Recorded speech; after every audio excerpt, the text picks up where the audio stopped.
Hey, Big Brother fans. Well, the season 26 week 3 nominations are in and we have them for you. So our new head of household, Cedric Hodges, has made his nominations official. You won't see it until episodes coming ahead, but we've got the juice for you right now. Please subscribe if you haven't already.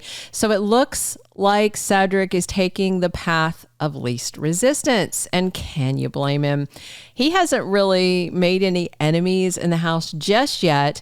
And with Angela Murray's antics keeping everyone else distracted, why rock the boat, right? Okay, let's break down these nominations, talk about who he put on the block and why.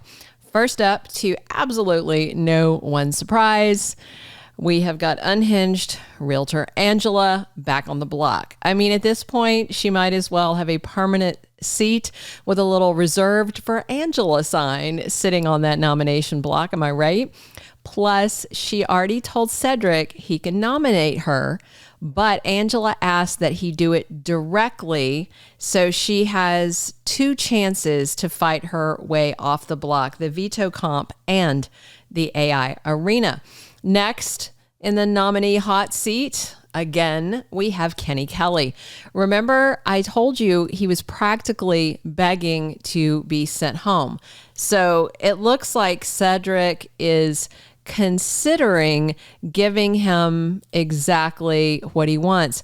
And you know, the stereotype is that police officers, cops like donuts, but Kenny seems more into waffles because he's waffling again.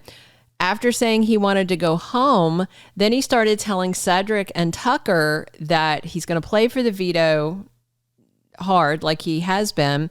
And if he wins it, he's going to take himself off the block. So as of right now, Kenny is taking this attitude of if I go, I go. If I stay, I stay. If it's a strategy, it's terrible. And if it's not, it's still terrible.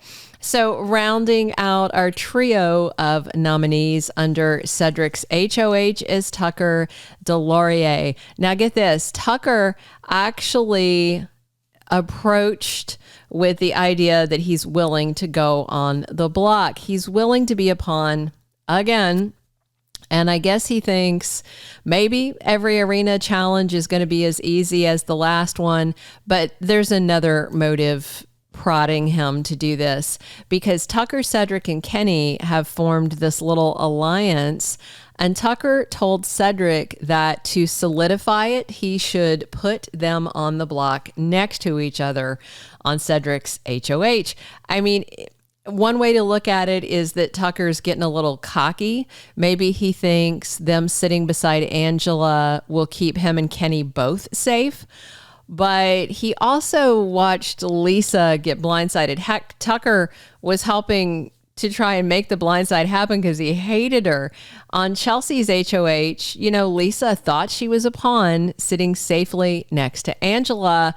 And then Lisa wound up sitting next to Julie Chen on the stage instead. But if Tucker doesn't win the veto or the AI arena comp, will the house let a big target like him stay when they have a chance to take him out? To some players, keeping Angela and Kenny as meat shields in the BB26 house might make more sense, and sending a stronger guy like Tucker out, it's logic. History would show it happens. Now, I know a lot of you are probably chomping at the bit to see Angela Murray finally walk out that door. I know you are, because I'm getting tons of comments that she needs to go.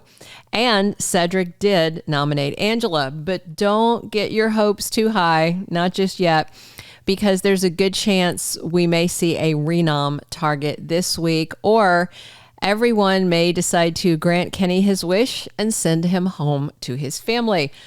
But here's where things get interesting. Those special powers floating around, remember those, the ones that no one has used? Quinn Martin has that deep fake HOH takeover, but he is not about to use it this week. I mean, why would he? He's sitting pretty right now. He's not a target, even though some people are starting to suspect he has the power and other people, of course, know he has. And as for Makensy Manbeck, her power is probably going to stay in her back pocket too, because she is not on anyone's radar except while they're thinking about her power, because a lot more people know about her power. Cedric briefly considered putting her on the block to flesh it out, but then he decided, since she's not at present a threat to his game, he would let it lie. However, somebody came to talk to him about that. I'm going to talk to you in just a second about that.